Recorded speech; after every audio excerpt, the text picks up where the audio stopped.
Welcome everyone. A good Hoshana Rabba, a good Erev Shabbos, a good Erev Shmini Atzeres.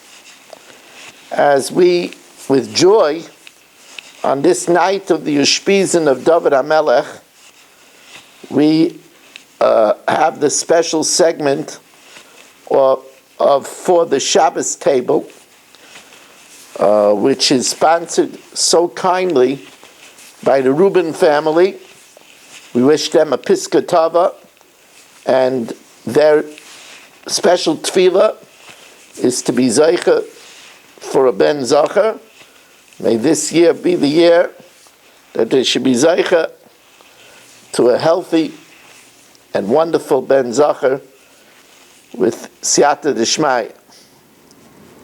I'd also like to learn tonight, today was the yahrzeit of my maternal great-grandmother.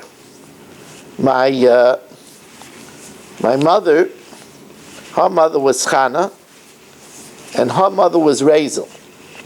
Razel's husband was Moshe Weinstock. That's the Moshe that I'm named after, the Moshe Mayor. The Moshe was my maternal great-grandfather. The Mayor was my father's father, who was gassed, Al Kiddush Hashem Yinkum Damai. So today was the yahrzeit of Razel Bas Tzvi. Haneshama should have a lichtig Gan Eden. She should be male Yosher for our family, for all of us, and all of Klal Yisrael. Hoshana Rabba, we put down the Lulav and Esrig, the Hadas and the Arava, and we take up just the Arava.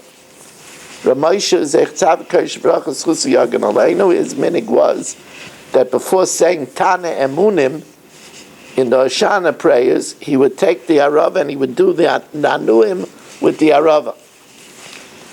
Now it's interesting that we should be left and remain with the Arava. For the Arava says that it's Ein Ba Lo Tam V'Lo Reach. It doesn't have any taste, it doesn't have any smell, and it represents those people that don't have much redeeming features. They don't have Torah and they don't have Maisim Torah. So why should we remain with the Arava?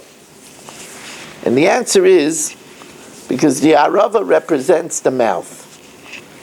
And as we are holding 51 days from the beginning of our Elul Avodah, what we have as our last resort, as we come to the time when the verdicts are sent out, that's why we say Piska Tava, that the verdicts should be sent out, and those bad ones should be withdrawn, we rely on our very powerful weapon, tefillah. Hakol Kol Yaakov. The Chazon Ish, Zechzav Kodesh Brachas Chusi Yagan Aleinu, says that tefillah is a mata oiz biyad kol olam. It's a mighty stick. It's a mighty power in everyone's hand. Everyone, even somebody that doesn't have Torah and Maisim Torah. You see, tefillah is the same letters as psila. This is a very interesting thing. Tefillah and psila are the same letters. It's not just a gematria. It's an anagram. Tuf, Fei, Yud, Lamed, Hey is the same letters as psila. Pei, Suf, Yud, Lamed, Hey, which means a wick. Why? Because a wick attaches the flame to the oil. The Chazon Ish says that tefillah attaches us, the shamein, the shamnunis, the fat, the physicality, to the fire that represents Eish Eichla, Hashem, who is a consuming fire. Tefillah is the connector that connects us to Hashem. It's very powerful. You know, that same lesson, the Zohar says that the when Yaakov saw the vision of the sulam, of the ladder, that Rosh Magia Hashemayim, its head was in the sky, and its base was on the ground, and the malachim were coming up and going down. And of course, the famous Rashi's Kasha should say the malachim came down and then went up, because malachim originated in heaven. But the Zohar says that the sulam represents, since sulam is b'gematria kail, it represents prayer. And he says prayer is our way to connect with heaven. Just like a ladder gets you to the attic, there's no other way. You can't jump, you can't fly. The way to get the most direct way to connect with heaven, that's a modern word. We want connection. The way to connect with heaven is through tefillah. And that's why the Zohar says malachim went up, that's our prayers that are brought up to heaven, and then other malachim come down to fulfill our requests. So that's the power of tefillah. There's an interesting thing in Ashrei, very interesting. Ashrei is composed of two parts. Each verse is two parts with a connecting vav. Look at all the psukim. Einei chalelechi yisaberu va'ata noisein lahem es ochlam be'itam. Ve'ezuz norisecha yameru g'dulasecha yisaperu. Right? Soimech Hashem l'chol ha'noiflim v'zoikev l'chol ha'kfufim. Malchuscha malchuscha lo'ilamim memshaltecha b'chol dar v'dar. Everything is with a connecting vav. Except when you come to the pasuk of Karov Hashem l'chol karav, l'chol asher yikrohu v'emes. There's no vav there. It doesn't say Karov Hashem l'chol karav u'l'chol asher yikrohu v'emes. It says Karov Hashem l'chol karav l'chol asher yikrohu v'emes, without the connecting vav. Why is that? Because when it comes to calling Hashem, it's not Karav Hashem l'chol karav, that Hashem is close to anybody that calls. And specifically, u'l'chol asher yikrohu v'emes. No, it doesn't say that. There it says, Karov Hashem l'chol karav, without the connecting vav, l'chol asher yikrohu v'emes. Because there is a prerequisite. Hashem is close, but He wants us to call to Him in truth. He doesn't want lip service. He doesn't want that we should be talking with our mouth while our minds are somewhere else. He doesn't want us to talk out of obligation.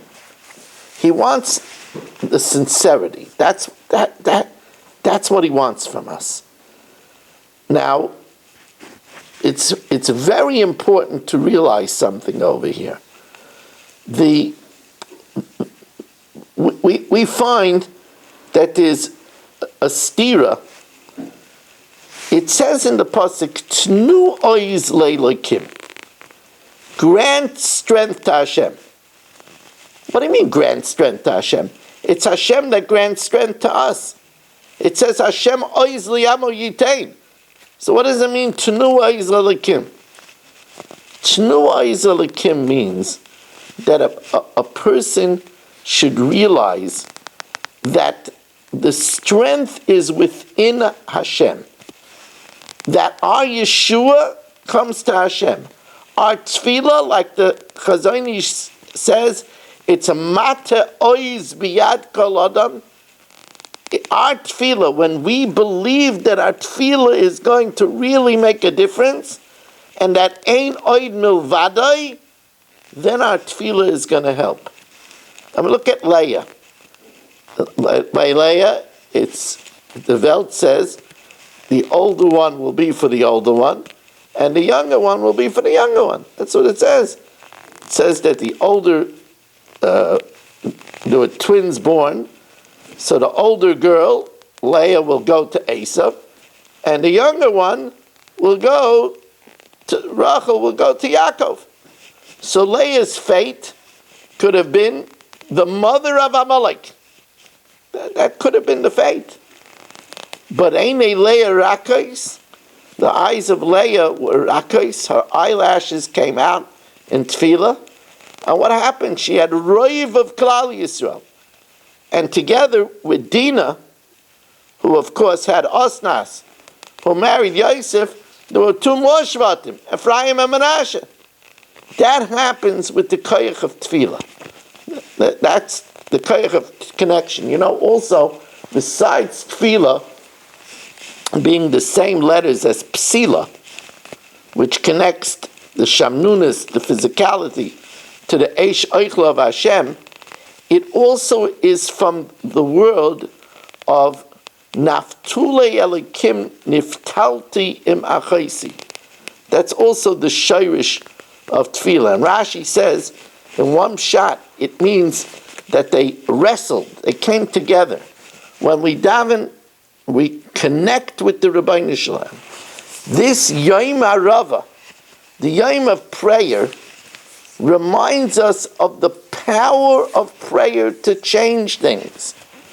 I'm going to tell you, you can't talk out loud over here, please, everybody say. I'm going to tell you a Peledikabaisa from Rav Chaim Kanievsky.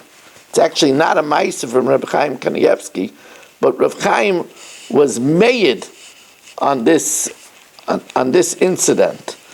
What happened is there was a young boy, maybe 9 years old, that was diagnosed with Yena Machla, Lo Yaleinu Rachmana Litzlan. And the oncologist recommended that it would be a good idea for them to tell the young boy that he's going to lose his hair, because if he's going to start losing his hair when he washes and he takes a shower, he's going to get very frightened. It's better to prepare him. So the doctor, together with the father and mother, sat down and told him that he's going to lose his hair. A good thing, by the way, Lo Yaleinu, to say is, with the hair falling out comes out the machla, comes out the sickness. But they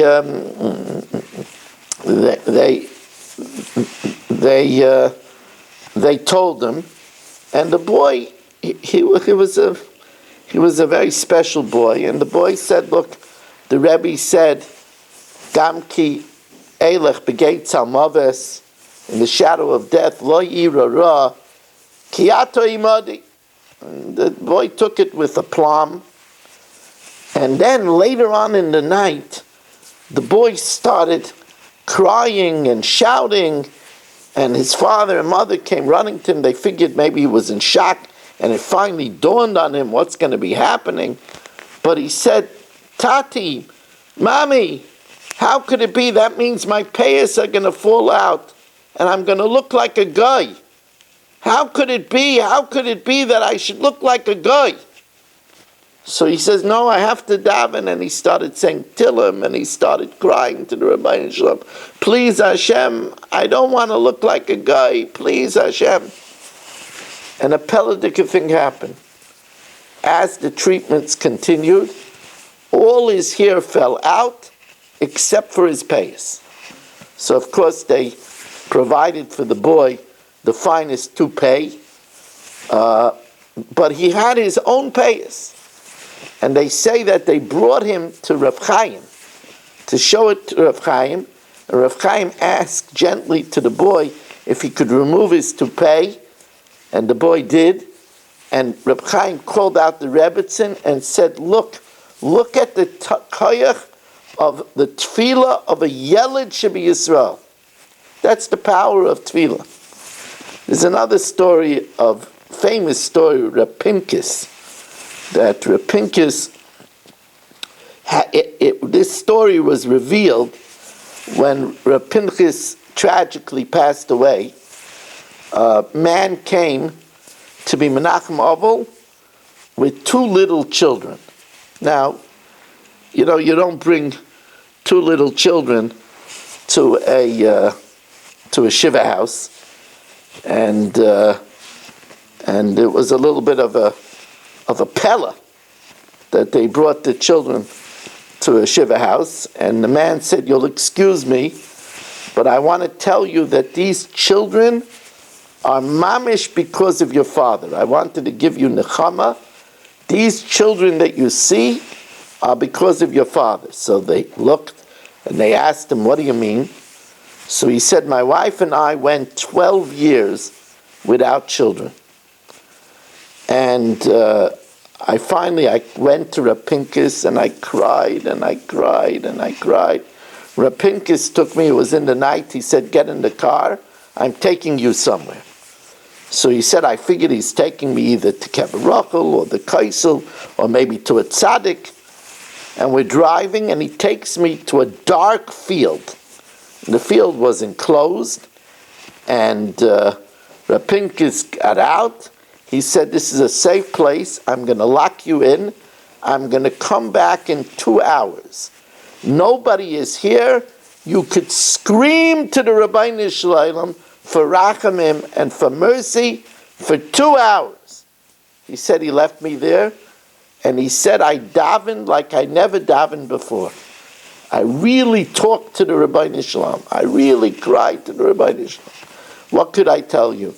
9 months later, we had our first boy, and then a short time afterwards, a year and a half later, we had the second boy. In a share that I gave last week, but maybe some of you didn't hear it, and because I have a contemporary follow-up to this story, which happened this past week, which I'm a witness to, I want to share with you to understand the power of true tefillah. I told you last week, in one of the shiurim we had last week, that Rav Druk brings down an ancient skula from Yerushalayim. There's an ancient skula in Yerushalayim that if a person says, "Hoidu LaHashem ki tov ki li olam chasdai," 72 times, and each time he thinks about thanking Hashem for something else. It's an avodah. In other words, you say "Hoidu LaHashem ki tov ki li olam chasdai," that you don't have asthma. It's not hard to breathe. You say "Hoidu LaHashem ki tov ki li olam chasdai," that you never feel your heart beating. It never skips. And you say "Hoidu LaHashem ki tov ki li olam chasdai," that you're happily married. And you say "Hoidu LaHashem ki tov ki li olam chasdai," that you have healthy children. "Hoidu LaHashem ki tov ki li olam chasdai," that they have wives. And "Hoidu LaHashem ki tov ki li olam chasdai," that you have healthy grandchildren. We're not even yet by 10. And you think about 72 different things to say "Hoidu LaHashem ki tov ki li olam chasdai," then afterwards you could ask Hashem for something. That's an ancient school in Yerushalayim. So now I'll tell you, I was in a hotel this past weekend by Greenwald Caterers, and during the first days of Yom Tov, in one of my drushes, I said over this school. On the second night, I believe, of Chol HaMoed, one of the women there twisted her ankle very badly. She was in agony, and they took her to the emergency room to take x-rays. It wasn't broken, but she came back. She was in agony. She heard the drush. So she sat down at the table, took out a paper, and wrote down 72 things to be thankful about. And then said, "Hoidu LaHashem ki tov ki li olam chasdai," 72 times, having each of these things in mind by each separate Hoidu LaHashem. And then she asked Hashem, "Please, tomorrow morning I shouldn't be in such agony." She came to me in the sukkah and told me in the morning she woke up and the pain was mamish very much gone. That's the power, the skula of tefillah. Rabbi say, what's a big moment on Yom HaKippurim? What's a really big, in the days of old, in days gone by, when we had a Beis Hamikdash? What's a great moment? We know that they tied a red thread to the Sar Azazel. They tied half of it up by the cliff. And if that thread turned white, then that was a sign that the tefillas of Klal Yisrael, that there was kapara. So that was like a defining moment. Shlomo HaMelech says an amazing thing in Shir Hashirim, Perek Daled Pasuk Gimel, Kechut Hashani Sibsai Seich, like the scarlet thread is your lips. That's the koyach of tefillah. Even of arava, she'ein by Torah ma'asim tovim. But Rabbi say, we don't only have to pray for Hashem to take away problems. The smart man prays in anticipation. Like the Chaverim of Eiv said to Eiv when he was going through his sufferings, did you arrange your prayers before there was trouble? The Gemara in Shabbos says, and it's such an important advice, here we could do it now. It's still Hoshana Rabba before the Piskayos are sent out. The Gemara in Shabbos says, La'olam yavakesh adam shelo yechle. A person should pray not to get sick. Right? There's so many people that are sick. They wake up and they have blurred vision. They get up and they can't find their balance. They have vertigo. There are people that all of a sudden see floaters in their eyes. There are people that have pain in their heads. There are people that have pain in their bodies. There are people that have pain in their chests. Please, Hashem, please, we ask for everybody, please. We shouldn't get sick. There's a koyach, the koyach of the arava. The Sefer Darish Taiv says a fascinating thing. He says there's 5 badim, 5 branches in the aravos, because there's 5 skulos in the aravos. The first skula of the arava is cited in the Zohar, that the banging of the arava, when we bang the arava, so we're banging the mouth, that banging of the arava, the Zohar says, is soisem the piva mekatrigim. Right? We say in Avinu Malkeinu, Sisoim piyos mekatrigenu, mastinenu mekatrigenu. Please, silence. The banging of the arava, says the Zohar, silences the mouth of the mekatrigim. It's very powerful. That's skula number 1. Skula number 2 is brought in the Menorah Samar. The Menorah Samar says that when a person is in a makom sakana, then a branch of the arava is a protection in a makom sakana. As a matter of fact, it's brought down that during the First World War, it's a fascinating thing, during the First World War, the Russians used Jews as, today they use robots, but they used Jews to determine if it was safe to go in a field that had enemy mines. So they would have the Jew walk through. They didn't mind if a Jew got blown up. So they wanted to see a safe way to walk through a minefield. So they used a Jew. Jewish life was cheap. So the Jews ran to the Or Sameach. And the Or Sameach gave every one of the Jews that had to do this a bat of an arava. And it's documented that no Jew was blown up with a mine. It's amazing power of the Arava. The Makar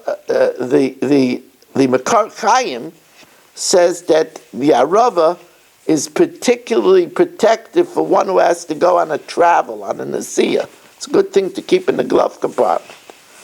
The fourth Segula is brought down in the Likutei Mariach. The Likutei Mariach says that Arava is Gematria 277. It's the same Gematria as Zera. So it's a skula for Zera Shel Kayama, also a skula to get married. And the fifth skula is in the Kaf HaChaim, a very interesting skula in the Kaf HaChaim, that somebody who has Chaloim Yisroim, bad dreams and troubling dreams, should put a bat of the Arava under the pillow. Now I call this shir for the Shabbos table and the Simchas, for the Shabbos Hoshana Rabba table and Simchas Torah table. So although we're already at 26 minutes, I do want to say a very important vart for Simchas Torah. The first part of Tefillah is for Hoshana Rabba / Shmini Atzeres when we bench Geshem. But now I want to tell you, it's a mashal that those veterans that have heard me, I've used this mashal before. It's my own mashal, but I want to elaborate on it. There was this guy. His name was Shmerel. He was a bit of a con man. Shmerel liked good food. In my day, the chasana that had really good smorgasbord and food was Marina Del Rey. So Shmerel devised a way to go to a chasana every night at Marina Del Rey. What did he do? He studied very well the Kazatska. The Kazatska is a difficult dance. And he learned to be an expert at the Kazatska. So every night he went to a wedding. He made believe he was one of the guests. And he would go into the middle and do the Kazatska, and it was Lebedik, and everybody loved him. And that way he had every night sweetbreads and stuffed cabbage and soups and meat and drinks. It was gewaldig. Until one wedding, he was doing the Kazatska by Ketzah Merakton. And both the Chassan and Kala were in the inner circle. And the Chassan says, this guy's really good. He must be your relative. And she says, no, I never saw him in my life. He must be your relative. He says, no, I never saw him in my life either. So they called their parents. Do you know him? Anyway, they found out that the guy was a crook. And they said, how dare you? Get out. Nobody knows you. So here, could you imagine, Rabbi say, we get a hakafa by the Torah, and we're holding the Torah and clutching it. Torah Hashem Tamima, Torah Hashem Tamima, Torah Hashem Tamima. And the Sefer Torah looks at you and says, who are you? Do I know you? Will you ever said with us here? Why are you cugging me? Are you a mechutin? It's very embarrassing. We're grabbing the Torah, and the Torah says, who are you? So you'll say, Rabbi Weiss, are you saying that Simchas Torah is not for everybody? Chas v'shalom. Simchas Torah is for everybody. However, you have to know how to use it. There's a Gemara in Tanis Daf Ches. The Gemara tells us that in the days of Rav Meir, in the days of Rav Zera, they were geyser shmad, persecution, not allowing the Yidden to do mitzvahs. However, the enemy was very savvy, and he knew that when Klal Yisrael fasts, they are able to abolish decrees. So they also decreed that they weren't allowed to fast. So Reb Zera gathered the Yidden in the shul and told them, all is not lost. We should be mekabel to Hashem that as soon as the Gezerah is abolished, we will fast. And that will work from now. So they asked Reb Zera, how does he know that just the Kabbalah alone will work? So Reb Zera says it's a beferish pasuk in Daniel. Vayomer Elai al tira Daniel. Don't be afraid, Daniel. Ki min hayoyim harishon asher nosata es libcha lahavin ulesanas lefnei elikecha nishma dvarecha. From the time that you are Mekabel, already at the time of the Kabbalah, it already counts. So here's a person, he's dancing with the Torah, and he says, Rabbi Shalom, this year, I'm going to learn Bereshis, I'm going to learn Shmais, I'm going to learn Vayikra, I'm going to learn Bamidbar, I'm going to learn Devarim, I'm going to learn Taf Yomi, I'm going to learn Mishnah Yomis, I'm going to learn Arayis, I'm going to learn Kinyan Masechta, Rabbi Shalom, I'm going to learn Torah, and that counts. You know, in the Tzava of Rabbi Kiva Eger, Rabbi Kiva Eger Tzava, he says in his will, he says that anyone that shaves his beard should not touch his aron, should not touch his coffin. But then he says if the person is willing to commit from then onward not to shave his beard, he could touch. But until now, he's not doing it. But there's value in the Kabbalah itself.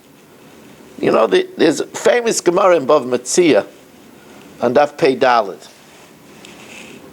The Gemara says in Bav Metzia Daf Pei Daled that Reish Lakish, sorry, the camera moved. I'm hitting it with my foot. That's what I'm doing.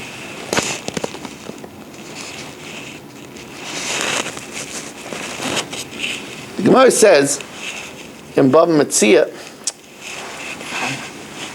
my foot got tangled in the cord.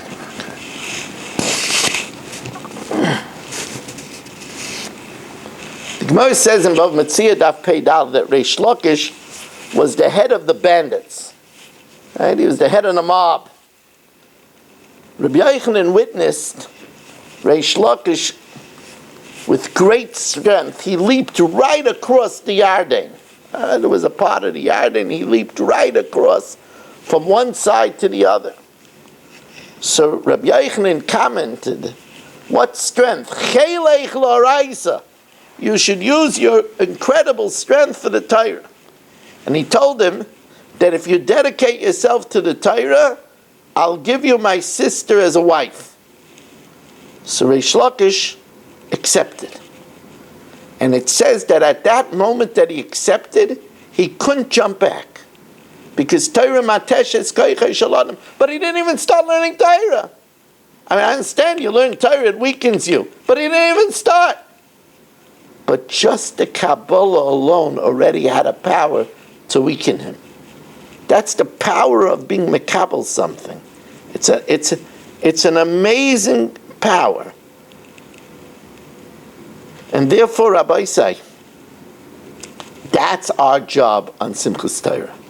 And then we could dance our heads off with the Torah and kiss the Torah and sing, Ashreinu, Matayv Chalkeinu, Manoim Goyraleinu.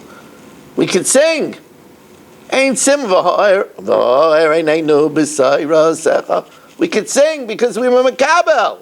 And Hashem accepts the Kabbalah. It's just like Rabbi Zera said, be Mekabel, that you're going to fast. The Rabbi Shalom takes head checks. So the achana for Simchas Torah is to think, okay, when am I going to find a time that I could learn, I could add to my learning, I could be Mavisedra, I could maybe learn some Sifsei Chachams on the Rashi, or some Rashis, or I'll look at some Rambans, or some Arachaim HaKodeshes. I'm gonna start learning a little Mishnah Brura. I'm gonna start learning extra. Then that's the koyach of a that's the koyach of a Kabbalah, and that's a true fulfillment of Simchas Torah. May it be the will of Hashem. Again, we thank the Reuben family for granting us this grant to have this shir for the Shabbos table. And we are looking for sponsors. There should be more than one sponsor for the new Bereishis Shir, Tafshin Pei Daled, next week, which is aired on TorahAnytime.com in 187 countries, on Kalaloshin all over the globe, on YouTube, on Facebook, on Torah Communications Network, on Zoom, with my digital subscribers. If you would like to sponsor the Bereishis Shir, I would like to know early. 718-916-3100. You could text me, 718-916-3100. rmmwsi@aol.com. Thank you, and may we all have a Piskatova, a good Shabbos, and a good